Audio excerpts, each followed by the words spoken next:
नारीवाद का जन्म भारत में हुआ था। विश्वास नहीं होता ना, आखिर हम 9 दिन की नवरात्रि क्यों मनाते हैं और किस खुशी में मनाते हैं? महिषासुर को वरदान मिला था कि उसे कोई इंसान, जानवर, भगवान कोई नहीं मार सकता था। इस वरदान का उसने दुरुपयोग करके तीनों लोकों पर कब्जा कर लिया। उस समय भगवान ब्रह्मा, विष्णु, महेश जी ने अपनी शक्तियों की ताकत को मिलाकर माँ दुर्गा का निर्माण किया था, जिन्होंने 9 दिन महिषासुर से युद्ध करके उसका वध करके विजय प्राप्त किया और पूरे ब्रह्मांड को संतुलित किया। इन 9 दिनों में माँ दुर्गा ने ऐसे रूप दिखाए जो सच्ची नारीवादिता को दर्शाता है। हम जानते हैं कि आपका समय बहुत कीमती है। ये सारी विषय का वीडियो आप अंत तक जरूर देखें। अगर आपको भारतीय सभ्यता जानने की रुचि है तो इस वीडियो को शेयर, सब्सक्राइब जरूर करें। माँ शैलपुत्री यानी पर्वत की बेटी, जो कि माँ पार्वती है, माँ दुर्गा का यह पहला रूप। माँ जानती थी कि हम आदमियों के समाज में रहते हैं, जहाँ पर अपना नाम बनाना पर्वत को पार करने से भी कठिन है, लेकिन उन्होंने हार नहीं मानी।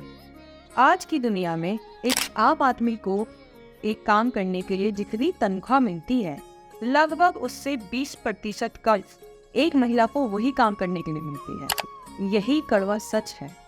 क्या आपको नहीं लगता हमें इसमें बदलाव लाना चाहिए?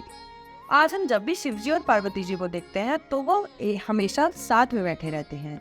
सामान्य स्तर पर पार्वती माता के कहने से शिवजी को भी ये सोचने पर मजबूर होना पड़ा था कि उनका दर्जा क्या है। क्या ये असली नारीवादिता नहीं है? ब्रह्मचारिणी यानी तप की उपासक, शिक्षा और महिलाओं का एक अजीब नाता है।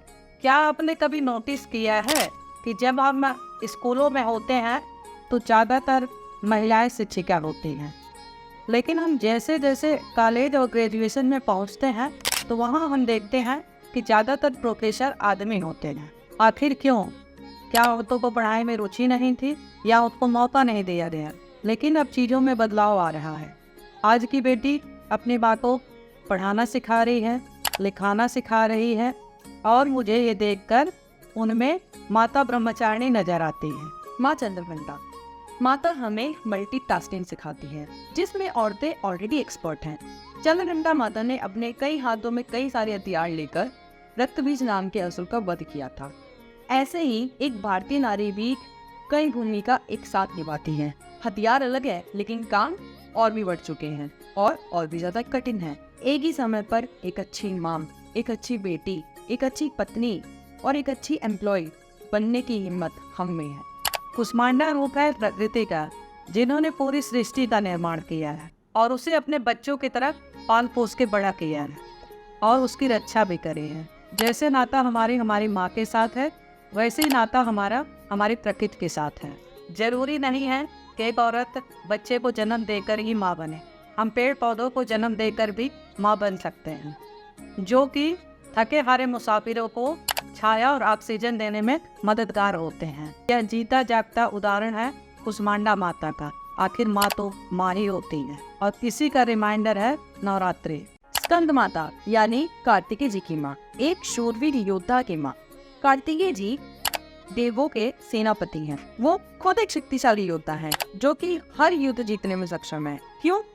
क्योंकि उनके सपोर्ट में उनकी माता है। स्कंद माता जानती है कि हर लड़ाई सिर्फ उनके बच्चे की नहीं है, उनके अंश की भी है। आज जब हम अपनी परीक्षा की तैयारी कर रहे होते हैं तो हमें सुबह 4 बजे उठाने के लिए हमारी स्कंद माता 3:45 बजे ही उठ जाती है। अपने घर से पहली बार दूर रहकर कुकर से लड़ाई करते हुए हमारी स्कंद माता ही तो हमें गाइड करती हैं। यूनिफॉर्म पहने भारत माता की रक्षा करने वाले की माँ भी तो स्कंद माता ही तो है। औरत होना कमजोरी नहीं है, शक्ति है, जो कि हमें ये नवरात्रि सिखाती है। माँ कात्यायनी का जन्म गुस्से से हुआ है। जब सारे असुरों का राज पूरे ब्रह्मांड में छाने लगा, तब त्रिमूर्ति और सभी देवों के अंदर से गुस्से की ज्वाला बाहर आने लगी। इसी ज्वाला ने साथ मिलकर माँ कात्यायनी का रूप लिया और सारे असुरों को मार गिराया। इससे हमें 2 चीजें सीखने को मिलती हैं। पहली, नारीवाद का गुस्सा शक्तिशाली है और दूसरा, नारीवाद का गुस्सा सही दिशा में और शक्तिशाली दर्शाता है।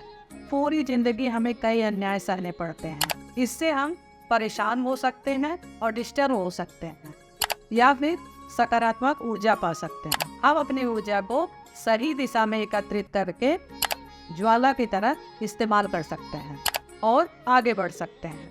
हमारे इतिहास में महिलाओं ने यही तो किया है, अपने गुस्से को सही दिशा दिया है। कभी कभी सकारात्मक ऊर्जा भी रोने पे मजबूर कर देती है। सुख और दुख एक ही सिक्के के दो पहलू हैं। कभी कभी चेहरे पे नकली हंसी आने की जगह अगर असली आंसू निकल आए तो कायरता नहीं, शौर्यता है। माँ कालरात्रि हमें मुसीबतों के पलों में हौसला दी। वो ये नहीं कहती है कि सब ठीक हो जाएगा, वो यह कहती है कि बेटा ये वक्त गुजर जाएगा। इसलिए माँ कालरात्रि को शुभंकारी भी कहा जाता है, जो हमारे जीवन के डार्केस्ट पलों में हमारा साथ देती हैं और हमें हौसला देती हैं। आज हम इंस्टेंट फेम, इंस्टेंट सक्सेस और इंस्टेंट शेम की दुनिया में जी रहे हैं। ये कॉम्प्लेक्स मुझ में है, आप में है और माँ दुर्गा में भी है। माँ कालरात्रि का ये रूप देखकर सभी लोग उनसे भयभीत हो गए थे, तो उन्होंने गंगा में स्नान किया और गंगा में स्नान करके उन्होंने अपना पिछला रूप त्यागा और उन्होंने नया रूप धारण किया माँ गौरी का। माँ गौरी हमें बदलाव के बारे में सिखाती हैं। कहते हैं कि दुनिया में 8 सिद्धियां हैं और इन्हें प्राप्त करना किसी भी आम आदमी के लिए संभव नहीं है, परंतु औरतें इन सिद्धियों को प्राप्त करने में सक्षम हैं। औरतों को बस खुद पर विश्वास रखना चाहिए और अपना हौसला नहीं खोना चाहिए।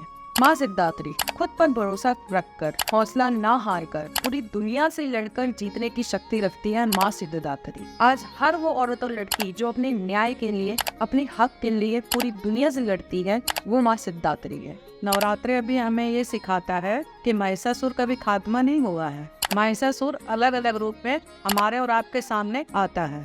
लड़कियों के प्रति गलत सोच रखने वाला महिषासुर है और लड़कियों के साथ गलत करने वाला महिषासुर है। लड़कियों को कहाँ तक पढ़ाई करना है ये डिसाइड करने वाला भी महिषासुर है। लेकिन इन महिषासुर से लड़ने के लिए हमें किसी प्रकार की कवच की जरूरत नहीं है। हमारे अंदर की माँ दुर्गा इन महिषासुर का वध करने में सक्षम है। इसे कहते हैं सच्ची नारीवादिता, जिसलिए हम नवरात्रि मनाते हैं। अगर हमारा ये वीडियो आपको पसंद आया है तो सब्सक्राइब करना ना भूलें।